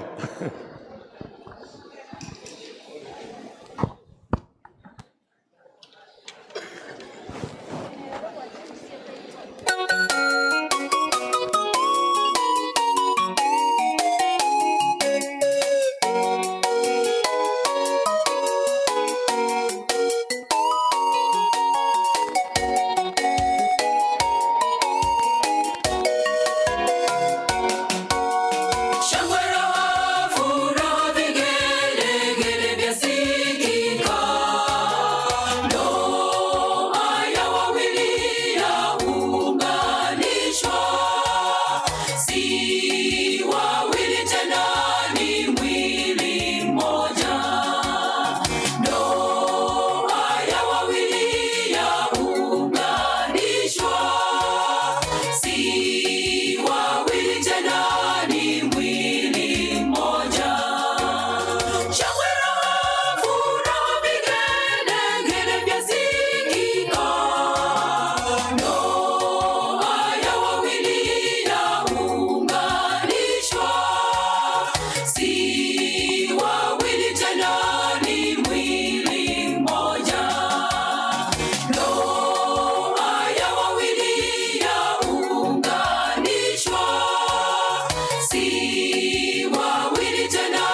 Rebecca, uingie women ministry straight.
Church choir. Tunawaombea baraka, Mungu awape mibaraka, Mungu wetu awape neema, furaha ikajae nyumbani. Upendo utawale kwenu, amani itawale kwenu, nyumba yenu iwe kituo cha malaika. Tunawaombea baraka, Mungu awape mibaraka, Mungu wetu awape neema, furaha ikajae. Amen. Bwana asifiwe. Okay. Church choir. Church choir ikimaliza tutakuwa na ile board ya kufunganishwa, sijui vile inafungwa. Kwa hivyo matrons ni member ya church choir. Kwa hivyo utasimama hapo katikati. Sidin ni member ya church choir. Okay. Choir ikimaliza unity code, wale matrons, na najua mnanisikia matrons, choir ikimaliza mpeleke unity code ili iweze kufungwa. Choir ikimaliza mpeleke unity code.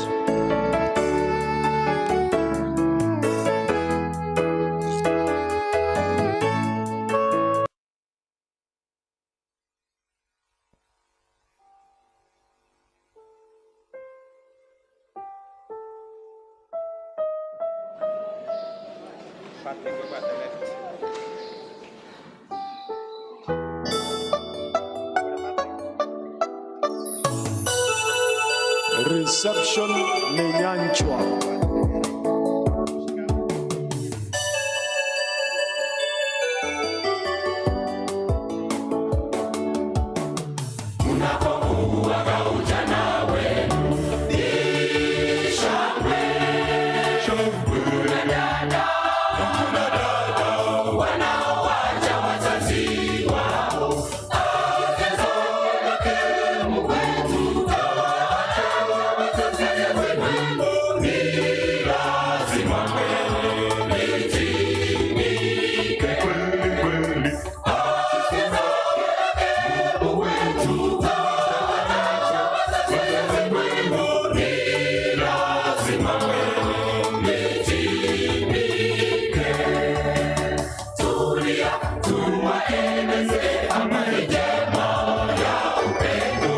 Wow.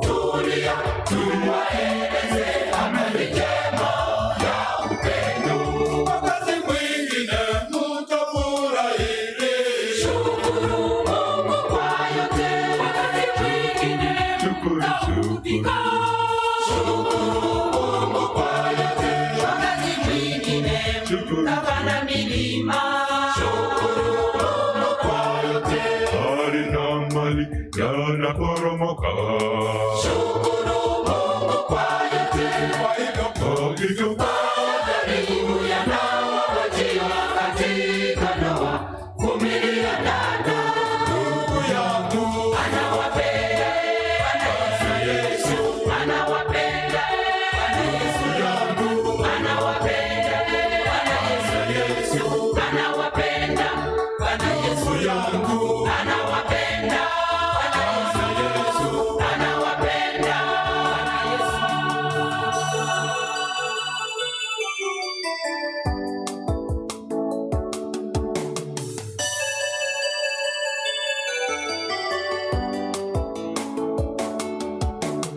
Tumeshasikia habari kwamba kwa mwanzo ukaumba mume na mke akawabariki. Wewe mmoja na wasitanishe naye yote yule mwanadamu. kweli kweli,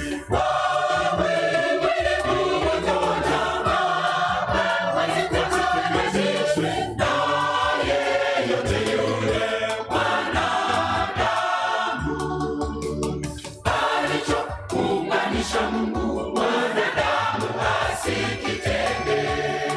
Alichounganisha Mungu mwanadamu asikitenge. wakati mwingine mtafurahi. Shukuru Mungu kwa yote, wakati mwingine tutakupika. Shukuru Mungu kwa yote, wakati mwingine tutapanda milima. Shukuru Mungu kwa yote, Hali na mali yanaporomoka. shukuru Mungu kwa yote, Kwa hivyo majaribu yanawajia katika ndoa, vumilia dada. ndugu yangu, Anawapenda Bwana Yesu, anawapenda Bwana Yesu yangu, anawapenda Bwana Yesu, anawapenda Bwana Yesu yangu, anawapenda Bwana Yesu, anawapenda Bwana Yesu.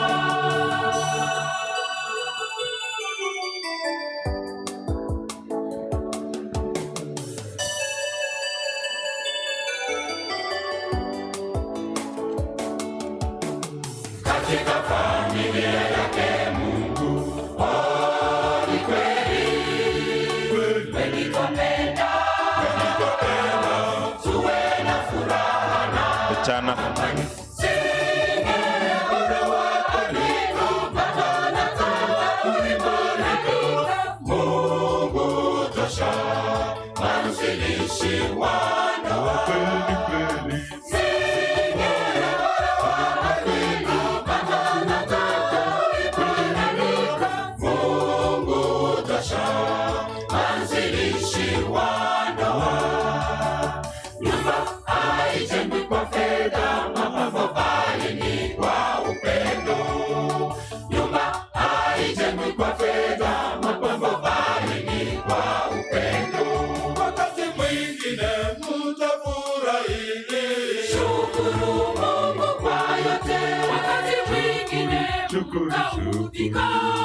Shukuru Mungu kwa yote, wakati mwingine tutapanda milima.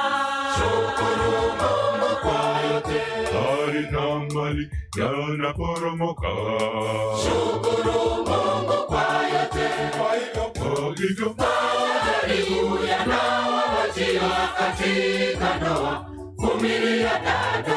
ndugu yangu, Anawapenda Bwana Yesu, anawapenda Bwana Yesu yangu, anawapenda Bwana Yesu, anawapenda Bwana Yesu yangu, anawapenda Bwana Yesu, anawapenda Bwana Yesu yangu, anawapenda Bwana Yesu, anawapenda Bwana Yesu yangu, anawapenda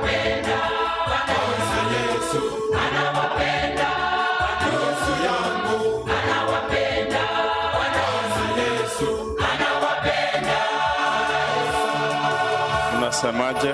Amina. Asanteni, asanteni.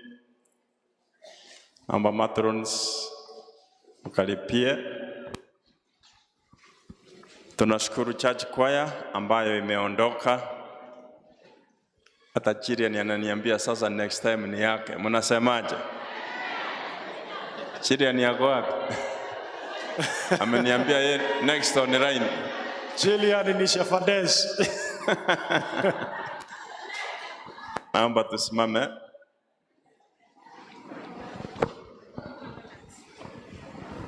Ningependa ni weke tangazo ndio tuende kwa kufunga hiyo code. Haya, tunyamaze. Na tangazo ni ya kwamba wakati Sidin aliingia ndani ya kanisa asubuhi ya leo, aliingia kama kijana Sidin, na Peki aliingia kama msichana Peki. Lakini hivi leo tarehe 11 mwezi wa 8 mwaka 2024 saa 8 na dakika 55 kulingana na kilomita rangu la saa ni saa 8 na dakika 55. Na mtangaza sasa officially Sidin kuwa mume wa mtu. Amen. Na mtangaza Sidin mwana kwa musaja. Amen. Na mtangaza Peki kuwa pipi ya mtu. Na mtangaza Peki kwa omukungu w'omuntu. Ni ya kwamba kilichounganishwa na Mungu binadamu yeyote asikitenganishe. Ni katika jina la Baba na la Mwana na Roho Mtakatifu, na kila mmoja aseme Sidin mwana kwa wero musaja. Nyasako ya jisemi unokulenda umukungu. Shikilia na mikono miwili. Sidin, shika hapo. Mimi nimewapatia marriage certificates. Nimewapea marriage certificate. Wanajua moja inarudi kwa serikali, ingine inarudi kwa kanisa, ingine ni kopi yao siku 3. Fully signed. Wameweka sahihi. Kwa hivyo waja tuone. Peki, hiyo ndio mali ya kwanza umepewa. Naomba uanze kuilinda hivi sasa. Hiyo ndio mali ya kwanza umepewa. Anza kuilinda sasa hivi.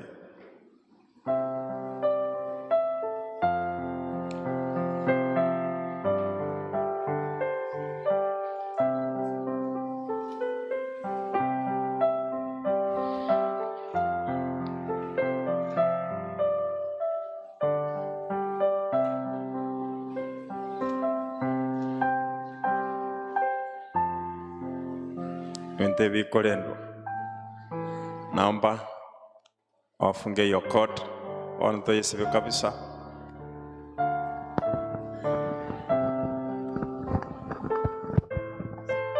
Sorry. Good afternoon, church. In front of us we are going to see, tunaenda kuona onyesho kidogo juu ya waliounganishwa kwa kutumia unit code. Hii unit code iko na strands 3 ambazo hii board itashikwa na wanaharusi na pastor.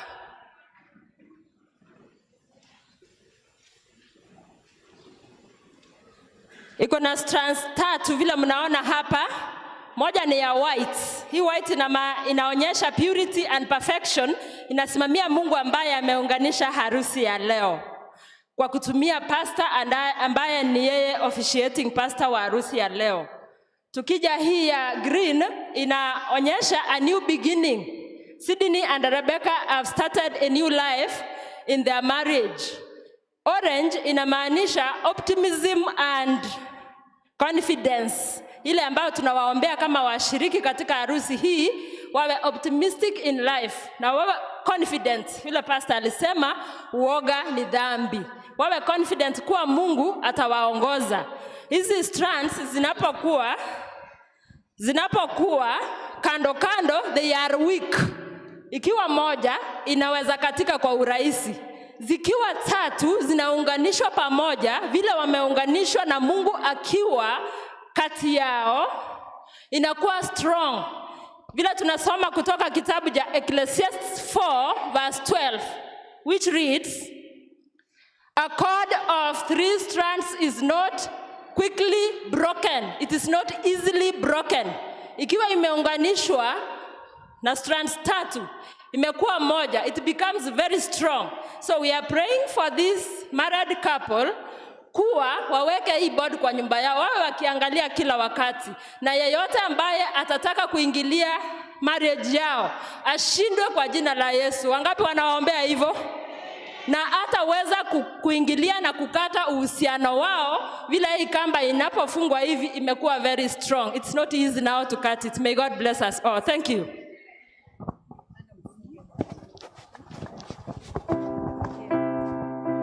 Sasa naomba tuifunge, shikilia hapo.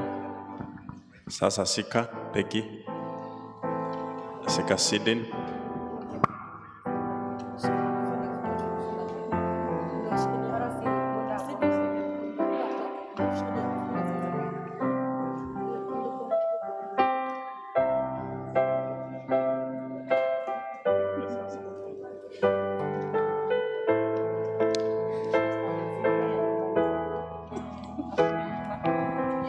Abantu abono twabasibira serieta lya Yesu.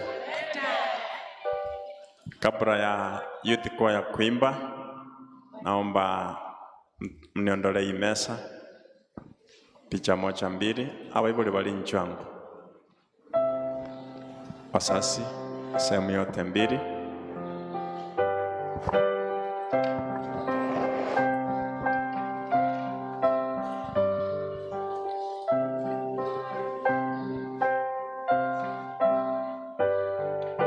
Mongina tena nao tena korume sawa sawa.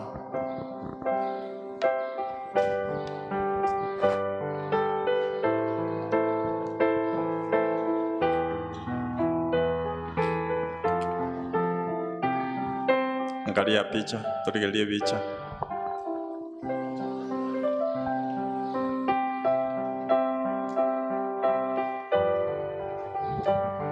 Santi, naomba tuondoke. Awebuli turu waroro, asasi tuondoke.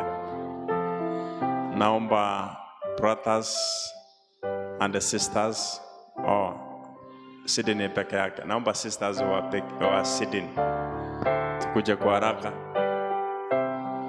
Sidini ndiye kichana tu. Naomba sisters wa Sidini wakuje kwa haraka.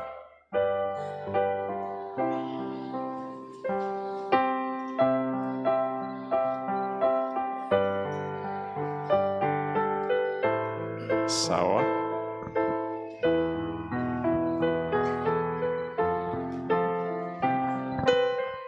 Tuondoke.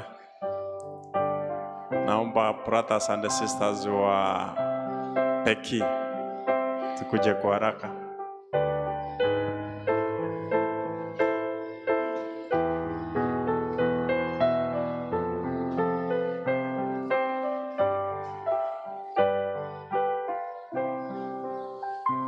Wapi pipi ya Mike?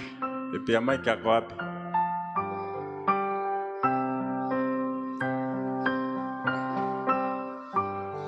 Pipi ya Mike.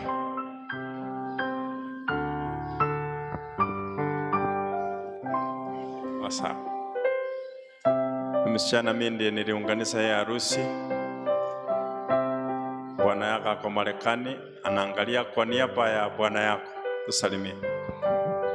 The Lord is good all the time. Welcome to Becky's wedding. Thank you. Sawa sawa. Naona tuondoke. Naomba elders wa Marani wa Kisii Central, naomba tukuje hapa kwa haraka.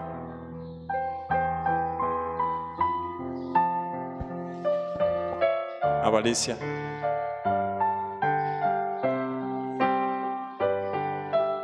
Elders. Naomba youths tuendelee kujiandaa.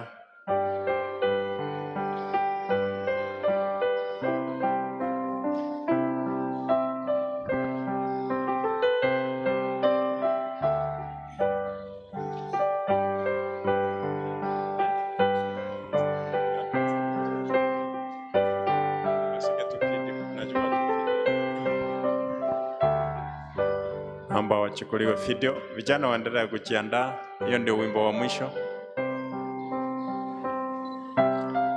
Naomba tuondoke elders, pastors, Abarandia, Absalom,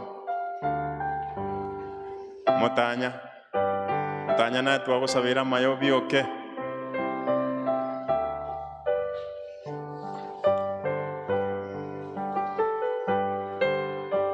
Mesfin, wewe bado ni mwanafunzi, tunakuombea umalize shule.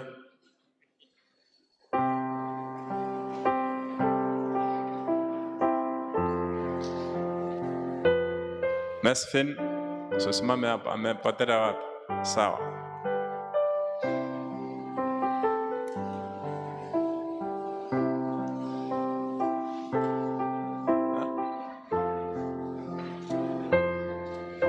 Sawa. Angos, Chiango cha Sidin, Jong, kwa haraka.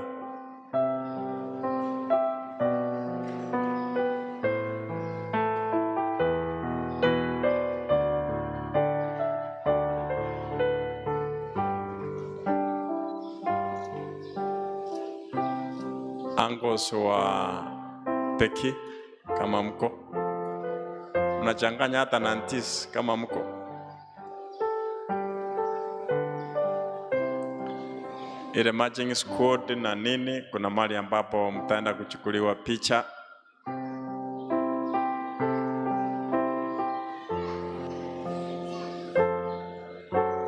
Hao ni Angos wa Peki.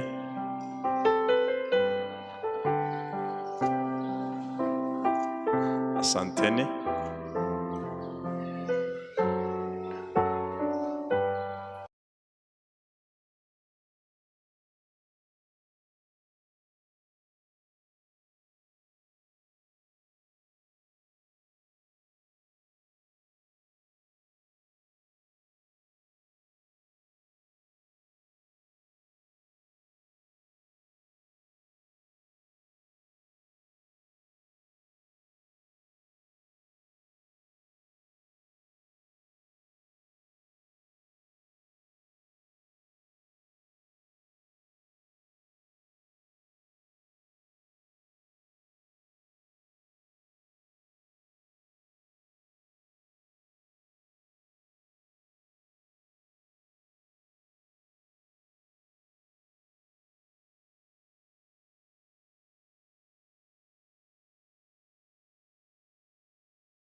kisha wawe kweli